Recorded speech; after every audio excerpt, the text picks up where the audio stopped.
चलिए, study take में आपका स्वागत है।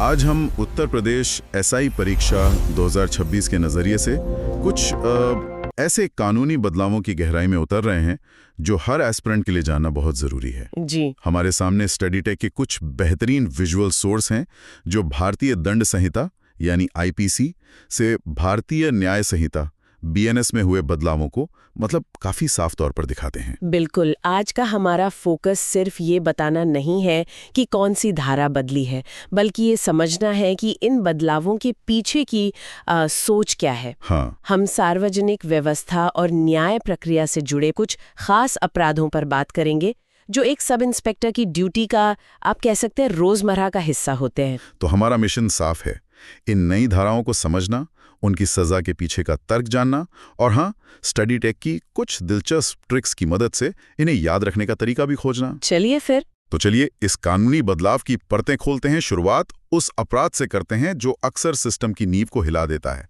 झूठी जानकारी देना। हाँ, ये एक बेहतरीन शुरुआती बिंदु है। हम बात कर रहे हैं बीएनएस की धारा 217 की, जो पहले आईपीसी की धारा 182 हुआ करती थी। अच्छा। ये अपराध है किसी लोक सेवक जैसे पुलिस को जानबूझकर झूठी सूचना देना। यहाँ ये जानबूझकर शब्द बहुत महत्वपूर्ण लगता है। अगर गलती से कोई गलत जानकारी दे दे तो वो अपराध नहीं है। बिल्कुल सही पकड़ा आपने। कानून की नज़र में मंशा या इरादा, मेंस रिया, सबसे अहम है। ये धारा तब लगती है जब कोई व्यक्ति इस इरादे से झूठ बोलता है कि पुलिस अपनी पावर का इस्तेमाल किसी ऐसे काम के लिए करे जो उसे नहीं करना चाहिए था, या किसी ऐसे काम से रुक जाए जो उसे करना चाहिए था। इसका क्लासिक उदाहरण तो फिर झूठी एफआईआर दर्ज करवाना हुआ। एकदम सही, किसी को फंसाने के लिए। स्टडी टेक के इस विजुअल में यही दिखाया गया है। एक आदमी पुलिस वाले के कान में कुछ फुसफुसा रहा है और पुलिस एक बेगुनाह आदमी की तरफ बढ़ रही है, और सजा 6 महीने तक की जेल और 10,000 रुपए का जुर्माना। जी। ये जुर्माना तो काफी ज्यादा लगता है। जी, और जुर्माने की राशि को 10 गुना तक बढ़ाना सिर्फ एक छोटा मोटा बदलाव नहीं है। ये दिखाता है कि अब कानून पुलिस के समय और संसाधनों की बर्बादी को एक मामूली अपराध नहीं, बल्कि एक गंभीर अपराध मानता है। हाँ, एक गंभीर बोझ मानता है न्याय प्रणाली पर। यह झूठी शिकायतों के चलन पर रोक लगाने की एक सीधी कोशिश है। विधायिका का मानना है कि इस तरह के काम पूरे सिस्टम को गुमराह करते हैं। इसे याद रखने का स्टडी टेक का तरीका भी काफी सीधा है। धारा 217 यानी 217, उनका कहना है कि पुलिस और जनता को एक साथ 17 मिलकर काम करना चाहिए। लेकिन अगर कोई झूठ बोलकर इस साथ को तोड़ेगा तो धारा 217 लगेगी। ये सुनने में काफी आसान है। हाँ, पर परीक्षा के दबाव में ऐसी ही चीजें याद रहती हैं। और यही तो इन ट्रिक्स की खासियत है, ये जटिलता को सरलता में बदल देती हैं। अब अगर झूठी जानकारी देकर सिस्टम को गुमराह करना इतना गंभीर है, तो सोचिए अदालत के अंदर झूठ बोलना या नकली सबूत पेश करना। हाँ, वो कितना गंभीर होगा। हाँ, ये तो सीधे सीधे न्याय की आंखों में धूल झोंकने जैसा है। तो ये हमें हमारी अगली धाराओं पर लाता है, झूठी गवाही देना और सबूत गढ़ना। सही। पहले बात करते हैं बीएनएस की धारा 229 की, जो पहले आईपीसी 193 थी। पर्जरी जिसे कहते हैं। जी, पर्जुरी यानी अदालत में कसम खाकर झूठ बोलना। अगर लोग अदालत में आकर सच बोलने की शपथ लेके भी झूठ बोलने लगे तो न्याय का पूरा ढांचा ही ढह जाएगा। इसीलिए सजा भी काफी सख्त है। सोर्स के मुताबिक अगर न्यायिक कार्यवाही कोर्ट में झूठ बोला तो 7 साल तक की सजा। 7 साल। और अगर किसी और जांच में, मान लीजिए किसी सरकारी विभाग की विभागीय जांच में झूठ बोला तो 3 साल। ये अंतर क्यों? ये अंतर न्याय प्रक्रिया की पवित्रता को दिखाता है। देखिए, अदालत को सत्य का मंदिर माना जाता है।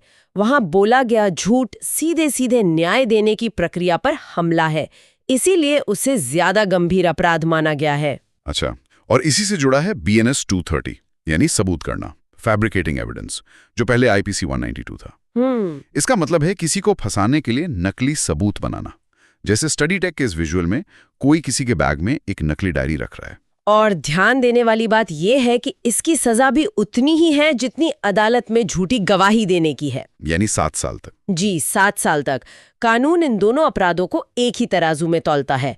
चाहे आप जुबान से झूठ बोले या नकली सबूत बनाकर झूठ को मजबूत करें, आपका इरादा एक ही है, न्याय के रास्ते को भटकाना। इसे याद रखने के लिए भी स्टडी टेक ने कुछ मजेदार तरीके बताए हैं।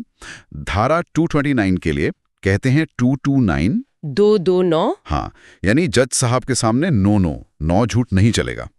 और धारा 230 के लिए 230। अच्छा। ट्रिक कहती है तुम हीरो बनने के लिए झूठा सबूत बना रहे हो, यहां तुम्हें 0 नंबर मिलेगा। ये वाकई में सीधे दिमाग में बैठ जाते हैं। ये तो है। तो हमने देखा कि कैसे सिस्टम को जानकारी और सबूतों के स्तर पर गुमराह करने के खिलाफ कानून सख्त हुआ है। जी। अब बात करते उस स्थिति की जब कोई अधिकारी को शारीरिक रूप से अपना काम करने से रोकता है। हाँ, यानी सरकारी काम में बाधा डालना।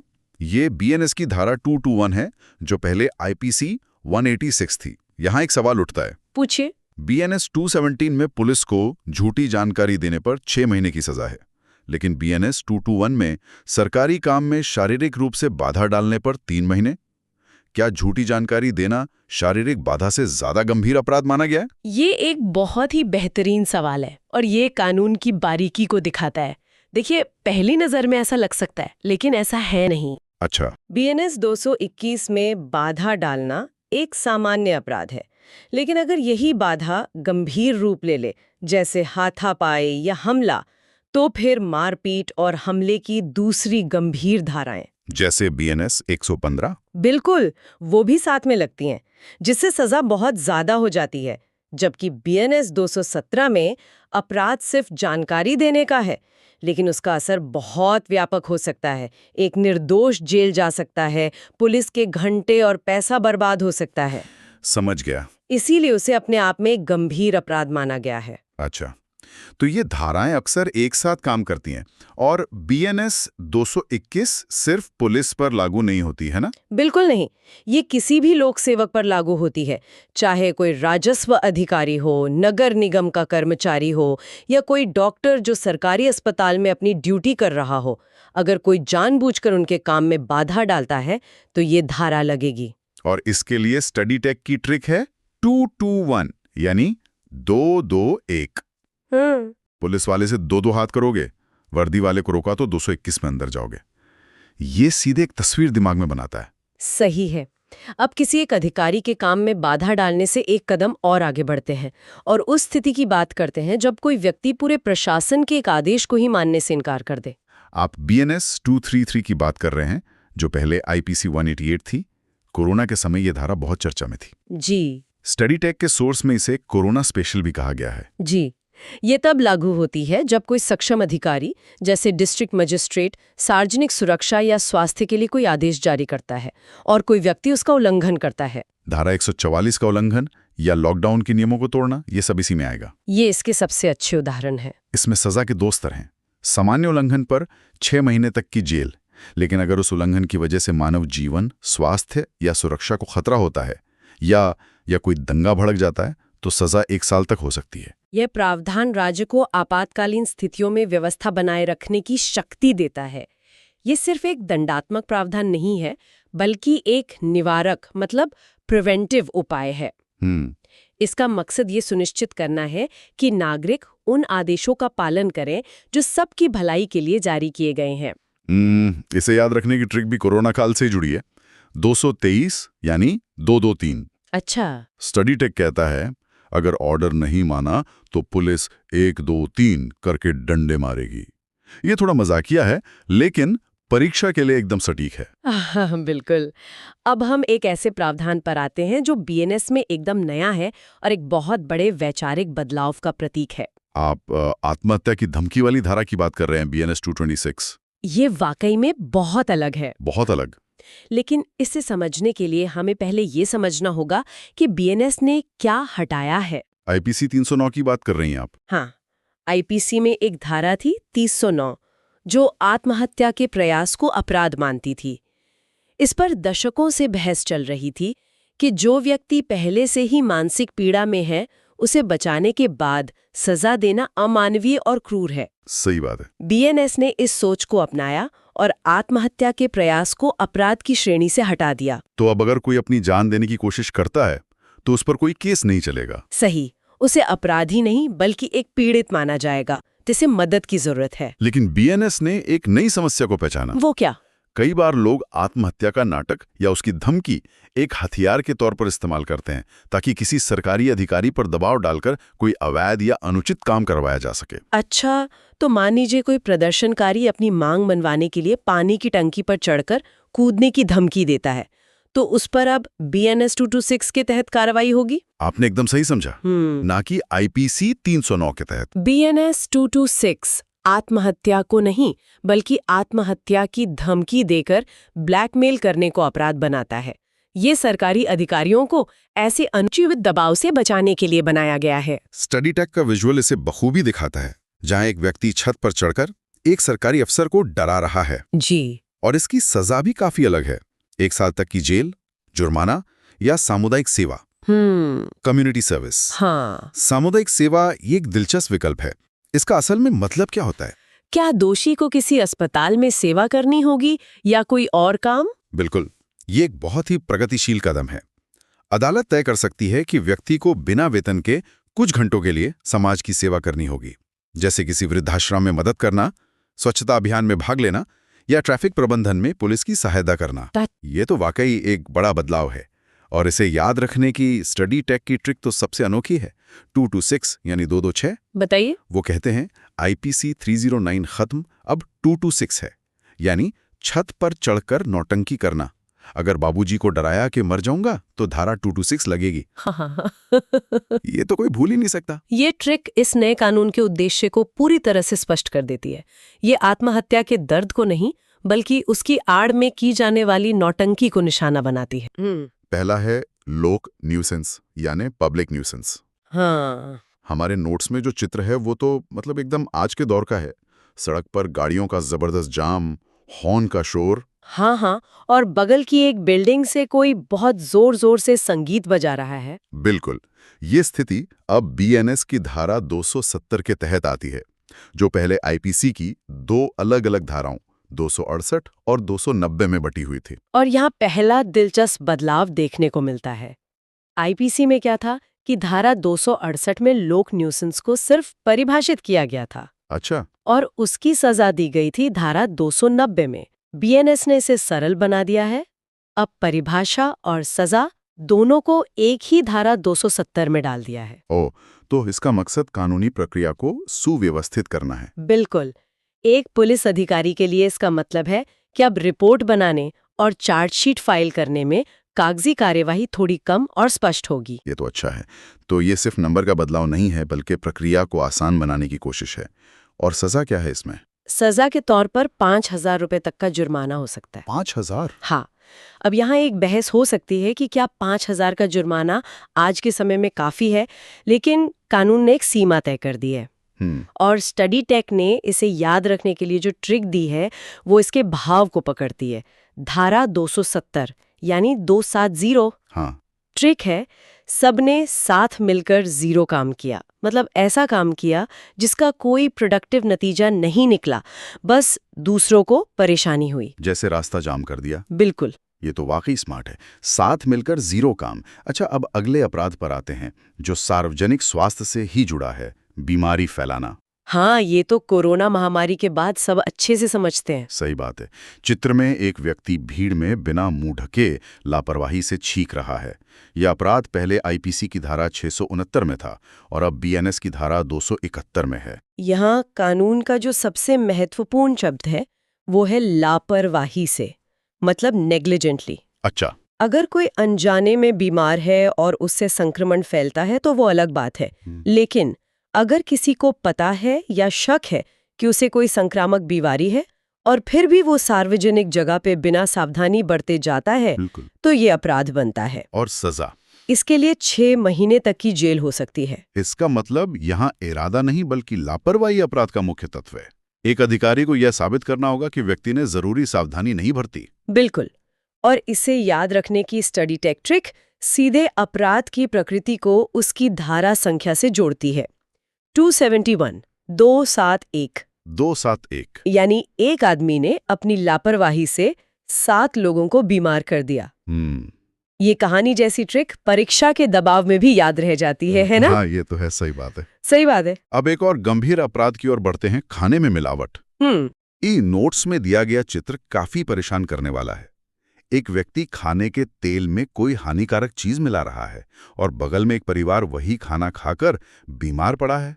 हाँ, और ये आईपीसी की धारा 272 से बदलकर अब बीएनएस की धारा 274 हो गया है। और इसमें सजा? इसमें सजा 6 महीने की जेल और 1000 रुपए का जुर्माना है। बस 1000? हाँ, और यहाँ फिर वही सवाल उठता है जो हमने लोक न्यूसेंस में उठाया था। क्या किसी के स्वास्थ्य और जान से खिलवाड़ करने जैसे गंभीर अपराध के लिए 1000 रुपए का जुर्माना पर्याप्त है? नहीं, बिल्कुल नहीं लगता। ये कानून के जानकारों के बीच हमेशा बहस का मुद्दा रहा है। बीएनएस ने धाराओं को तो व्यवस्थित किया है, लेकिन कुछ सजाओं को लेकर अभी भी चर्चा जारी है। ये बहुत अहम मुद्दा है। एक भावी पुलिस अधिकारी के लिए ये समझना जरूरी है कि कानून की किताब और जमीनी हकीकत में कभी-कभी फर्क होता है। खैर, इसे याद रखने की ट्रिक क्या है? ट्रिक इसकी गंभीरता को मजेदार तरीके से दिखाती है। 274 274 274 मतलब खाने में 4 तरह का कचरा मिला दिया और लोगों की सेहत के साथ खिलवाड़ किया। वाह, ये विजुअल ट्रिक दिमाग में छप जाती हैं। तो ये तो हुए वो अपराध जो सीधे तौर पर समाज के स्वास्थ्य को निशाना बनाते हैं, चाहे जानबूझकर हो या लापरवाही से। अब हम उन अपराधों पर आते हैं जहां लापरवाही ही अपराध का मूल आधार है, जहां इरादा भले ही बुरा ना हो लेकिन नतीजा खतरनाक हो सकता है। हाँ, और इसमें सबसे आम है रैश ड्राइविंग, यानी लापरवाही से गाड़ी चलाना। आजकल सड़कों पर ये काम नजारा है। बिल्कुल। स्टडी टेक के चित्र में एक लड़का भीड़ वाली सड़क पर बाइक पर स्टंट कर रहा है और लोग उससे बचने की कोशिश कर रहे हैं। यह अपराध पहले आईपीसी की धारा 289 में था और अब बीएनएस की धारा 281 में आता है। मुझे हमेशा से ये जानने की उत्सुकता रही है कि कानून रैश मतलब उतावलापन और नेग्लिजेंट यानी लापरवाही में क्या फर्क करता है। एक पुलिस वाला मौके पर यह कैसे तय करता होगा? ये बहुत अच्छा सवाल है।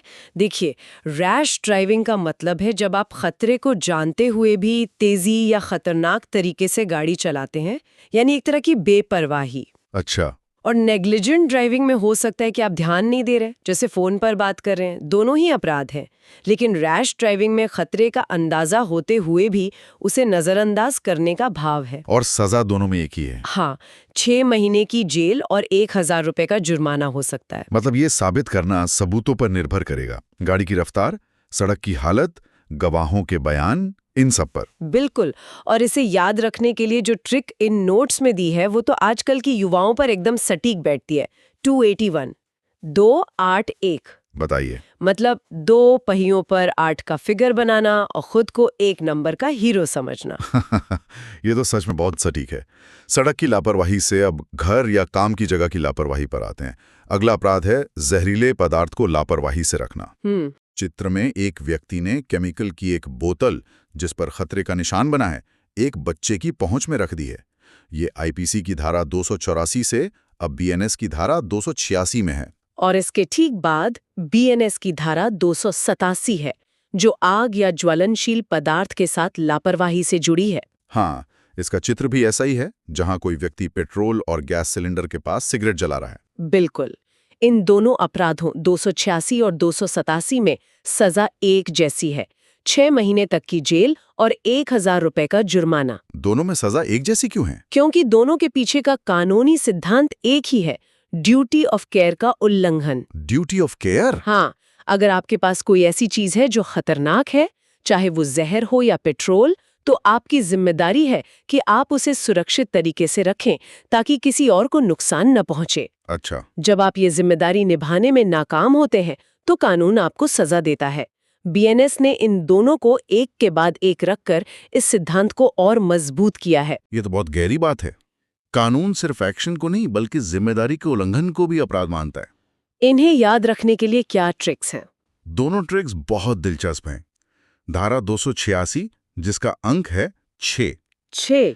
ट्रिक ध्वनि पर आधारित है। ध्वनि पर? हाँ, जहर शब्द में 6 जैसी ध्वनि का भाव आता है, जो खतरे का संकेत है। जहर 6? हाँ, कुछ है। और धारा 287 यानी 7? हाँ। इसके लिए ट्रिक है, आग की लपटें इतनी ऊंची उठी कि 7वें आसमान पर पहुंच गईं। ये तो अच्छी है। ये कल्पना करना, इसे याद रखना बहुत आसान बना देता है। अभी तक हमने उन अपराधों की बात की जहां नुकसान सीधे तौर पर होता है, स्वास्थ्य को या सुरक्षा को। हाँ। लेकिन कुछ अपराध ऐसे भी हैं जो सीधे न्याय व्यवस्था को ही चुनौती देते हैं। हाँ। और इसी से जुड़ा एक बहुत ही दिलचस्प अपराध है अपराधी को पनाह देना। हाँ, हार्बरिंग एन ऑफेंडर। ये एक बहुत गंभीर अपराध है क्योंकि ये न्याय की प्रक्रिया में बाधा डालता है। बिल्कुल। स्टडी टेक के चित्र में दिखाया गया है कि पुलिस एक घर का दरवाजा खटखटा रही है और एक महिला दरवाजे पर खड़ी होकर उन्हें अंदर आने से रोक रही है, जबकि एक अपराधी घर के अंदर छिपा हुआ है। हाँ, ये पहले आईपीसी की धारा 212 थी, जो अब बीएनएस की धारा 249 है। ये तो नंबरों में काफी बड़ा बदलाव है। लेकिन इसकी सजा के बारे में जो मैंने पढ़ा वो बहुत अनोखा है। बिल्कुल, इसकी सजा तय नहीं है, बल्कि यह उस अपराधी की सजा पर निर्भर करती है जिसे पनाह दी गई है। अच्छा, वो कैसे? कानून कहता है कि पनाह देने वाले को उस अपराधी को मिलने वाली अधिकतम सजा का 1/4 मतलब 1/4 हिस्सा मिलेगा। अगर अपराधी को मौत की सजा मिलनी है तो पनाह देने वाले को 7 साल तक की जेल हो सकती है। अरे वाह, ये तो बहुत ही अनोखा सिद्धांत है। मतलब आप जितने बड़े अपराधी को छिपाएंगे, आपकी सजा भी उतनी ही बड़ी होगी। ये न्याय व्यवस्था को कितनी गंभीरता से लेता है। सही कहा आपने। कानून का संदेश साफ है, अपराध करना और अपराधी की मदद करना दोनों ही समाज के लिए खतरनाक हैं। और इसे याद रखने के लिए स्टडी टेक की ट्रिक भी उतनी ही लाजवाब है।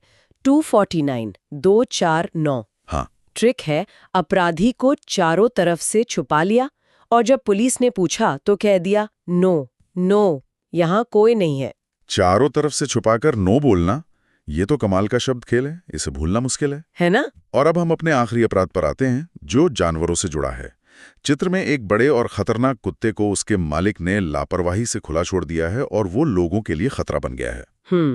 ये आईपीसी की धारा 289 से अब बीएनएस की धारा 291 में शामिल है। हाँ, और यहाँ चित्र में सजा के आगे एक प्रश्न चिन्ह, एक क्वेश्चन मार्क लगा हुआ है। हाँ, मैंने भी देखा। इसका क्या मतलब है? इसका मतलब ये है कि सजा तय नहीं है, बल्कि ये मामले की गंभीरता और उससे हुए नुकसान पर निर्भर करेगी। ऐसा क्यों? बाकी लापरवाही वाले अपराधों में तो 6 महीने की सजा तय थी। क्योंकि यहाँ नुकसान की सीमा बहुत बड़ी हो सकती है। हो सकता है कुत्ता सिर्फ किसी पर भौंका हो, हाँ, जिससे कोई खास नुकसान नहीं हुआ, या हो सकता है उसने किसी को बुरी तरह काट लिया हो जिससे गंभीर चोट आई हो।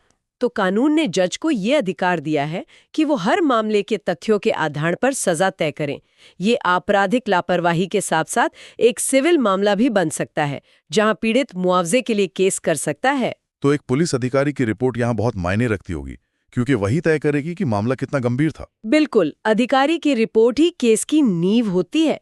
और इस धारा को याद रखने की स्टडी टेक ट्रिक एक मशहूर मुहावरे पर आधारित है, 291 बताइए। ट्रिक है, कुत्ता काटने पर मालिक 9-2-11 नहीं हो सकता, यानी अपनी जिम्मेदारी से भाग नहीं सकता। 9-2-11, हाँ, ये तो अच्छा है। ये चतुर शब्द खेल धारा के नंबर को उसके मतलब से जोड़ देता है। तो आज हमने भारतीय न्याय संहिता की कुछ महत्वपूर्ण धाराओं को सिर्फ रटा नहीं, बल्कि उनके पीछे के कानूनी सिद्धांतों, आईपीसी से बीएनएस में हुए बदलावों के मकसद और उनके व्यावहारिक पहलुओं को भी समझा।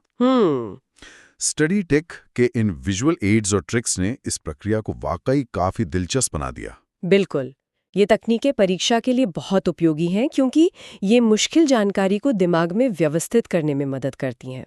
लेकिन जैसा हमने चर्चा में देखा, हर धारा के पीछे एक कहानी है, एक सिद्धांत है। सही कहा। और अंत में हमारे सुनने वालों के लिए सोचने के लिए एक विचार। ये ट्रिक्स और तकनीकें हमें परीक्षा पास करने में मदद करती हैं, जो यकीनन बहुत जरूरी है। लेकिन एक भावी पुलिस अधिकारी के लिए इन कानूनों के पीछे की भावना को समझना उससे भी ज्यादा जरूरी है। एकदम सही। ये समझना कि लोक न्यूसेंस का कानून सिर्फ शोर रोकने के लिए नहीं, बल्कि समाज में एक दूसरे के प्रति सम्मान बनाए रखने के लिए है। ये समझना कि लापरवाही से गाड़ी चलाने का कानून सिर्फ चालान काटने के लिए नहीं, बल्कि किसी की जिंदगी बचाने के लिए है। जब एक अधिकारी इस क्यों को समझ जाता है, तब वो सिर्फ कानून लागू नहीं करता, वो असल में न्याय सुनिश्चित करता है।